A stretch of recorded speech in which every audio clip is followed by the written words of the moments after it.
छत्तीसगढ़ के धमतरी जिले में संपन्न हुए भारतीय शक्ति चेतना पार्टी की विशाल आम सभा में पहुंचे पार्टी के राष्ट्रीय उपाध्यक्ष सिद्धाश्रम रत्न सौरभ द्विवेदी ने छत्तीसगढ़ के गौरवशाली इतिहास से सभी को परिचित कराते हुए पिछले 10 वर्षों में पार्टी द्वारा किए गए जन कल्याणकारी कार्यों से सभी को अवगत कराया।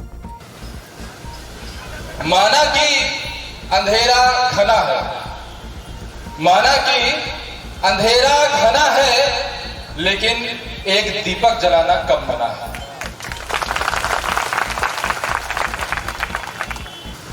छत्तीसगढ़ प्रदेश संभावनाओं का प्रदेश कहा जाता है। आज से नहीं, ऐतिहासिक रूप से चाहे किसी भी युग की पुस्तकों को खंगाल लो, छत्तीसगढ़ की नदियों का, छत्तीसगढ़ की पर्वतों का और छत्तीसगढ़ के लोगों का, ऋषियों मुनियों का वर्णन आपको मिलेगा जो यह बताता है कि छत्तीसगढ़ ऐतिहासिक धरती है। छत्तीसगढ़ कोई सामान्य धरा नहीं। यहाँ हमारे ऋषियों मुनियों ने तपस्याएं की हैं।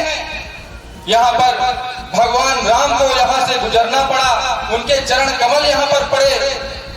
यहाँ पर महानदी जैसी पवित्र नदी बहती है और जब इतना कुछ छत्तीसगढ़ को इस प्रकृति ने, ईश्वर ने प्रदान किया है, तो आज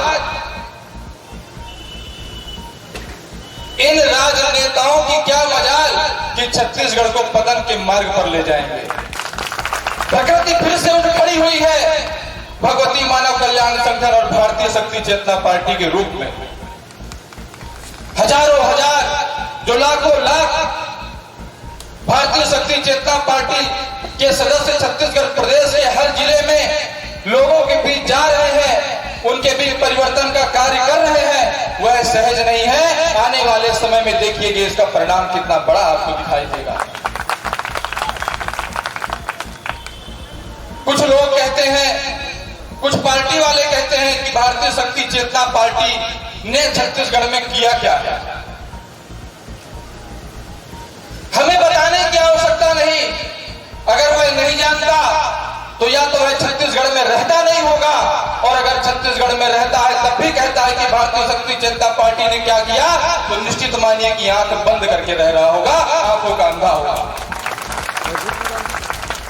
क्योंकि आज 10 वर्षों के अंतराल में भारतीय शक्ति चेतना पार्टी ने इस छत्तीसगढ़ को, जो छत्तीसगढ़ आज भी नशे से परेशान है, ऐसे छत्तीसगढ़ को 10 वर्षों में 2 लाख से अधिक लोगों को नशा मुक्त किया है, अपनी पार्टी से जोड़ा है, अपनी विचारधारा से जोड़ा है। ऐसे तो हमारे संपर्क में आने वाले भारतीय शक्ति चेतना पार्टी के कार्यकर्ता वह पारस हैं कि जिनके संपर्क में जो आ जाता है वह भी सोना बन जाता है, चाहे कोई भी लोहा हो। हमारे संपर्क में आने वालों को तो नित्य नए समय जीवन परिवर्तन की, जीवन में उत्थान की संभावना मिलती है, उसको प्रेरणा मिलती है। अभी मेरे पार्टी के कार्यकर्ता एक लिस्ट दिखा रहे थे। उन्होंने कहा कि भैया अभी 15 दिन के भीतर इस भारतीय शक्ति चेतना पार्टी की आम सभा का हम लोग प्रचार करने गए थे, और इस 15 दिन के भीतर, वैसे तो भारतीय शक्ति चेतना पार्टी की सदस्यता का अभियान हर दिन चल रहा है पूरे प्रदेश में, लेकिन अभी केवल 15 दिन के भीतर हमारे पार्टी के जो कार्यकर्ता पदाधिकारी क्षेत्र में इस कार्यक्रम के प्रचार के लिए गए थे, जिस गांव में गए वहां पर लोगों ने पार्टी को जाना, इतना प्रभावित हुए कि यहाँ पर आने के लिए तो कहा ही, साथ में कहा भाइयों हम आपकी पार्टी की सदस्यता ग्रहण कर रहे हैं, और 18,000 से अधिक लोगों ने केवल 15 दिन के भीतर पार्टी की सदस्यता ग्रहण की है। आप वो सूची जाकर के देख सकते हैं। इसके साथ ही उन्होंने राज्य में नशे के कारण बढ़ रही समस्याओं पर राज्य सरकार द्वारा कोई सकारात्मक कदम न उठाए जाने का विरोध किया। आजादी के बाद चाहे भाजपा की सरकार रही हो, चाहे कांग्रेस की सरकार रही हो, आप सभी देखिए हमारे बीच में बच्चे भी बैठे हैं, महिलाएं भी हैं, युवा भी हैं, और बड़े बुजुर्ग भी बैठे हुए हैं। ये पार्टियां सभी के हित की बात करती हैं, लेकिन इनकी कार्य प्रणाली ऐसी होती है कि बच्चा भी परेशान, बूढ़ा भी परेशान, महिला भी परेशान और युवा भी परेशान। सबका अहित एक साथ करने वाली है ये भाजपा और कांग्रेस पार्टियां। कितनी भी कल्याण की बात कर लें, कितनी भी योजनाएं बना लें, लेकिन याद करो 2018 का वह साल जब यह कांग्रेस पार्टी ही थी और जिसने पूरे छत्तीसगढ़ को नशा मुक्त करने का, शराबबंदी करने की घोषणा निकाली थी। याद होगा आप सबको, हम सभी को लगा कि चलो, जब भाजपा की सरकार थी तब तो वह भी यही बात करती थी लेकिन कर ना पाई।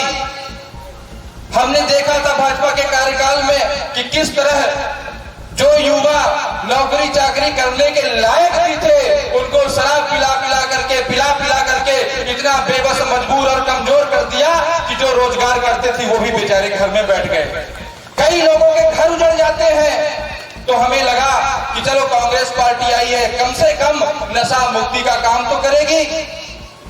हमारी पार्टी के द्वारा तो कई वर्षों से किया जा रहा और लोग हमारी पार्टी से जुड़ने के लिए कहें चाहे ना कहें, लेकिन हमारा एक ही उद्देश्य होता है कि हर घर में सुख शांति की स्थापना हो, सभी का कल्याण हो, विश्व का कल्याण हो।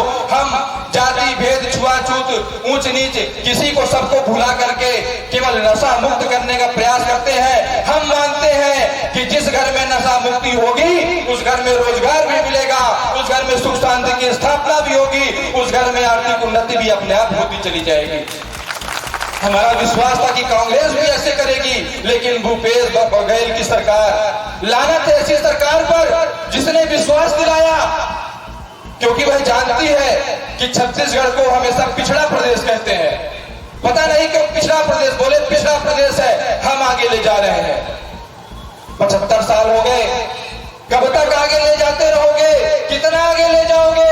भाइयों बहनों, ये सरकारें आपको, आपके प्रदेश को आगे ले जाने के नाम पर आपको इतना लूट रही हैं कि अपना तो धन कुबेर जैसा खजाना बढ़ के आगे बढ़ती चली जा रही है और आपके प्रदेश को पीछे ढकेलती चली जा रही है।